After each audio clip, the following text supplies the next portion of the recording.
So Ronnie, you'll be married to Sandra I'm guessing Sandra, 45 years at the end of this month, huh? It is, Sandra. 45 years on April the 27th. Congratulations. Thank you. Thank you. And 14 years for you today. Yeah. You'll never make 45. Congratulations. Oh, sure you will. 1 year of living in sin and 14 years of holy matrimony. There you go. That's good. Did you have a good Easter? I had a great Easter. Had some of the family around and had a great service at church and just a blessed time of the year. A lot of activities going on. Oh, yeah, it was good. We went out, according to Abby, we still missing a couple of eggs. I got to go in the backyard and see if I can find one today. So, you'll find them in about 2 weeks. The ones with the money in it. Oh, so you know you're wearing a different pin on there this morning. I got an autism pin. We did a proclamation for this April is Autism Month, or Autistic.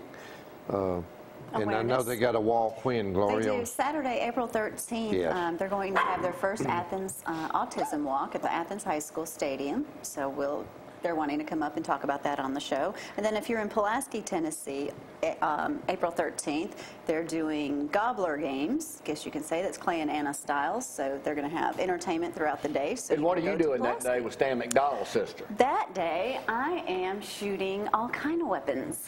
So private shooting lesson for a lady that's putting on a series of events for safety and gun teachings for women. So, is this a BB gun? Pellet not gun? a BB gun. Whatever a combine is, that'll be one of them. I guess I got to find out what it is before I do it. She's teaching them all over. What's going on in the City of Athens, Mayor? City of Athens is really busy. We're looking at mid-year budgets and a third round of A-TRIP money. That's Alabama Transportation Road Improvement money. We got, in Limestone County, we got $5 million. We got 8 projects during this last round. One of the only counties in the entire state of Alabama to get that much money. It's an 80-20 match. There's a third round of that funding. We hope to get between $5 and $10 million. The city and the county is working together. This is just so important for our future because we're looking at road improvements and infrastructure. And honestly, not to be defensive of anybody's situation this morning, but if we hadn't had the new revenue stream right now, we wouldn't be able to even apply for this this funding. So it's a great opportunity to improve some of the roads. And we're moving forward with that along with a couple of sewer projects. So yesterday, you were involved in another meeting. You didn't make it down to the legislative office. We'll have video of that coming up in just a second. But Senator Bill Holtzclaw made a statement as he was speaking. He says that Limestone County is one of the fastest growing counties in the nation. Yeah. Really? Now, is basing that on per population or what? I think on population and just the activity in this area. You guys are out as much as I am. You kind of see the excitement and feel the energy level out there. And it's coming from all different angles, and which makes it a we community, and that's what's a great thing about this community. It's just, it's a hot area right now here in Tennessee Valley. And Decatur Daily's got a thing this morning, Ron, in the paper, a little editorial says, move to simplify recycling for Athens residents could help the environment while adding to the economy. Said says here, Athens Sanitation Director Earl Glaze proposes a switch from the bins that require residents to sort their own recycling to curbside pickup, similar to what Decatur does. Now, Harold Wells talked about that last Tuesday on the show. What's the latest on that? Well, we had a meeting yesterday, actually, and it looks like the City of Athens is the right direction to go. Now, it's going to hurt the revenue stream for maybe the first year at the recycle center, because they count on the plastics and the aluminum and the cardboard that's going in there. But Jamie, most all the cities is going to single stream recycling, where we'll purchase another big bin, a different color, and you put all your plastics, your cans, and your cardboard in that, and it'll be dumped from a sidearm truck, much like the garbage truck. We'll probably run that on a 2-week rotation. Every other Monday we'll cover half of the city. The next Monday we'll cover the other half of the city. And right now, just let me tell you, right now we've got 2 guys running a recycle truck. I know, and I've complained about that since I've been here. I'm saying, they guys will get run over. They stop every day, and they get out and physically go through every separate bin. all these things. And it's just not the right way to go. I get concerned with those guys who are out there in the storm, sleet, rain, hail, snow, whatever it is. They're out there that's working. That's one of our pet peeves since we started. I said, man, that's a waste of money to me. And then if we go to a backup sidearm recycle truck, then it can be a backup garbage truck. Well, Harold, that's a good point too. Backup garbage truck. Harold brought up a good thing. What is Canebrake residents going to do because they can't get another garbage can in their garage?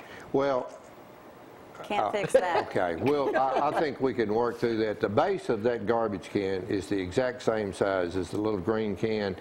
And I think what most of the people are concerned about is that they take that little green can and they kind of push it aside, or they push it over in a corner, or they move it up under a table or something. Forget about and it. you know, and I'm sorry, we'll try to work through that. If not, we'll have to have a bin somewhere that they'll have to carry their recycle. Hey, about a week ago, Decatur Daily had a big article on Athens public focus on exit 351. Right here. Right. What is the city of Athens doing to further promote this intersection right here? Well, we've got 2 or 3 things that we're working on right now. Actually, we're working on a couple of retail investments with some information out to some of the companies. Again, a lot of them is like industry, they're project names or their code names. But we're trying to push that at all the retail shows and a lot of other places. And we've got, I mean, you think about it, we got Highway 31, we got Highway 72, and we got Interstate 65. Unless we just stumble and act real stupid, we can't keep from growing.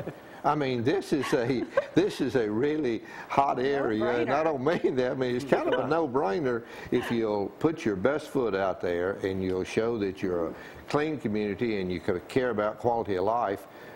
Then it naturally is going to grow, in my opinion. Saturday, a week ago, got a text from a city councilman, one of my favorite city councilmen here, said, Jamie, I gave you good material for Tuesday's show. Sunday sales.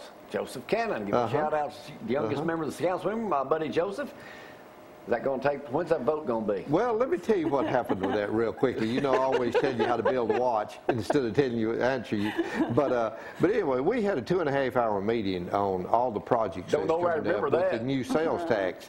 And so in that, we were putting all the issues on the table that need to be talked about or that had been brought to attention of city council members. And Joseph said, well, many of the residents out there has approached me about Sunday sales. He said, I'm not saying that I'm for or against it, but it merits a discussion. And I said, welcome to the headlines, young man. He got it. And Joseph didn't intend that, I mean, to be on the headlines with that like he is out pushing with that. It is and does merit a discussion, and the city council, I think, needs to talk about it, maybe even needs to hold some public hearing meetings. So y'all could vote it in. And I believe we could vote it in, but nobody has actually even asked the city attorney to research what needed to be done. It's simply that, hey, I'm putting it out there. Let's see what kind of interest. What about Entertainment District? Decatur City Council last night just approved their deal down there for every night of the week and expansion on Friday, Saturdays, and Sunday afternoons. Well, I actually think it's a great idea. And Hustle's going to do it too. That Decatur has done, and I think it's something, again, that we need to look at. We need to look at the ordinance they've done. I saw that. I have a lot of interest in how they did it, how we stay, quote, conservative, family-oriented, and still have like an entertainment district. I think some people associate entertainment district with walking around in the streets with a beer, with an open beer or something. And that's be a cup. But we do need to look at that. I think that's a very progressive move for that area in Decatur, and I think the city of Athens needs to look at it. Decatur, I mean, they're just like Athens. They're on fire too. They are on fire. They have got some really good things going on. It kind of amazes me that I don't know what variables were out there to rate Decatur's low on when they rated the top 10 cities in the state of Alabama. I'm glad we ranked number 9. Madison ranked number 2. I think it has to do with a couple other areas out there that they're working on. And by the way, Lawler's Barbecue came in at number 2. Yes, they did. That whole bracket beaten out, and the whole bracket beaten out by Big Bob Gibson's. I want to say, talked to Jim Kelly yesterday by only 300 something votes. Yeah, congratulations to Lawler. Yeah, I mean, that's Lawler's Barbecue. That's huge for them to come in it number is. 2. It's really, really Especially good. since Big Bob was nationally known. Yeah, nationally known. Well, that's because of the And then, buying him right. But Lawler's, son's job talked to that Jim he's done. yesterday, congratulations to Lawler's Barbecue for really coming on strong. They've done a great job there, and that's kind of... IHOP still opening this month? IHOP is opening, and when I talked to the project manager, they are geared to open on April 23rd. April 23rd. Anything else First going National on? Bank Oh, will be yeah, open well, in don't mid-April. forget this weekend. We got a great weekend planned. We got the fun run or the race for Chick-fil-A. We got opening baseball and softball at Sportsplex at 9 a.m. There'll be hundreds, if not millions, So you'll of be families busy. and kids You'll be out there. busy at the- And I'll be early in the busy morning. out there trying to throw out the first pitch. Join us. It looks like it might be pretty weather and a good weekend. should So be. It's about time, though, don't you Yes. think? You've been It practicing is. your pitch to the I've home been plate. practicing. Can Well, you no, I update us haven't. any? I was talking to Kay yesterday about their daughter's condition. She said that it was a scary situation last week, but things are better now. And they're staying with them. Do you know anything else? I don't know. It's just a major concern. I mean, it was a very scary situation, and thoughts and prayers go out to them. And a lot of families, it's just a lot of families that you hear about.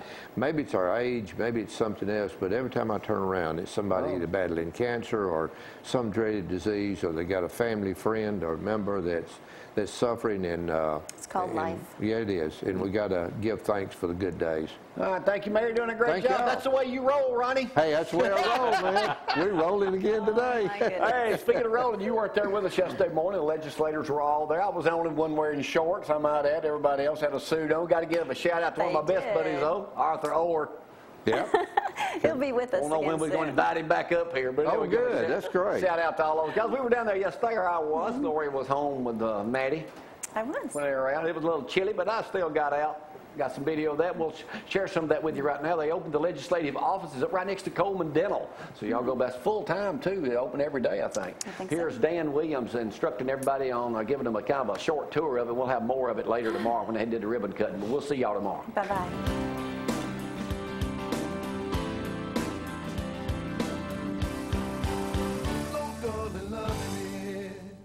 We hired Anna, and she came to work last Monday, and of course it was spring break. Bill Holtzclaw left town on a vacation, and that very day, our daughter became seriously ill, and we just had to tell Anna, look, it's yours. And she's done an excellent job getting everything ready.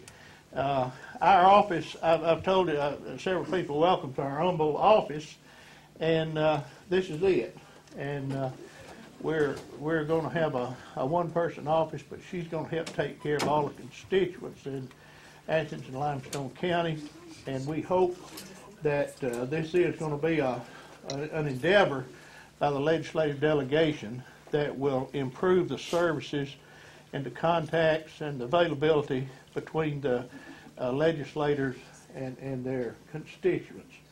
So we welcome all of you here. We want you to enjoy this little reception. We want to take a picture and do a ribbon cutting outside right at this moment. So I think we're ready, unless anybody's got anything to... I'm gonna delay for just a moment. Mac told me he was here, and I really want him to be here for the ribbon cutting. You want to give us a tour, Dan?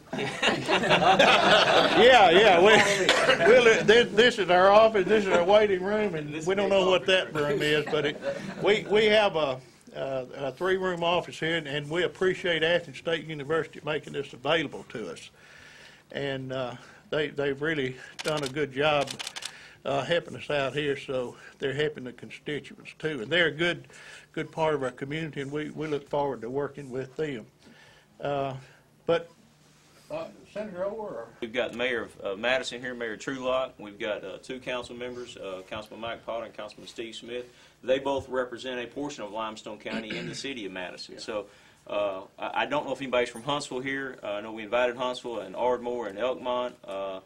We've got some Athens folks here. Dan, I'll let you introduce some more of the Athens folks. I see the DA and some council members as well. We just want to thank everyone for coming out. Our vision of this is as Limestone County is one of the fastest growing counties in the nation. And folks, if you don't realize that, I think most of you do that are in this room, but it's one of the fastest growing counties in the nation. And this is a means for us to continue as legislators to be able to continue to service the people that our constituents, the people that we represent. And Anna's going to have her hands full. We recognize that. We think she's a great person for the job. As Dan and I said, we walked in here last Monday, a week ago today, and we said, Anna, this is it. And then we went to pick out some furniture, and we bought everything in Athens, I will tell you. We bought the furniture in Athens. We bought the computer in Athens. We'll have a phone number pretty quick, and we'll have an email, website and everything, and then we'll continue to advertise all that so that we can, she can do her job and help us doing our job and represent the people across Limestone County. See, Representative McCutcheon has come in. I recognize a couple of us have another timeline we're working against. We had to wait on Mac. He's the most important man in the legislature now. I knew Dan was fixing to come up with something He's here. chairman of the Rules Committee, so we had to wait on him. We appreciate you coming. Well, thank you for waiting. You got your boots on, don't you, Mac? I've got my boots on. It's good to see everybody this Dan, morning. I got one thing to say. When I was first elected, we had the Madison County office, and then soon thereafter we started the Morgan County office in about 2008. And the tremendous difference that an office makes and having that local contact was so helpful. When we meet with Limestone County constituents, we're either calling the commission to try to get a boardroom or something, or meeting at the Cracker Barrel or a local restaurant. And if it's a group of 8 or 18, it's really unwieldy. You got other people sitting around if you are in a public place. So, this will really help the citizens of Limestone County. And I think Anna is going to be a go-getter when it comes to particular needs and going to help Representative Williams in particular, since he has all of the county, or most all the county, but with constituent needs out there, whether it's dealing with Medicaid or other agencies in the state government, having somebody working those really will be such an assistance to those of us as legislators. And I appreciate Dan and Bill, of course, helping get this thing going for the rest of us. So, great day for Limestone. Yeah. I want to, Dr. Bob Glenn, Athens State, is a guest with us today. Mike McCoy, a VP at Athens State. Evan Thornton in the finance department. An old employee of mine at the city of Athens. Dr. Pittman, one of the local veterinarians, and Harold Wales, the city councilman. Rick Mould.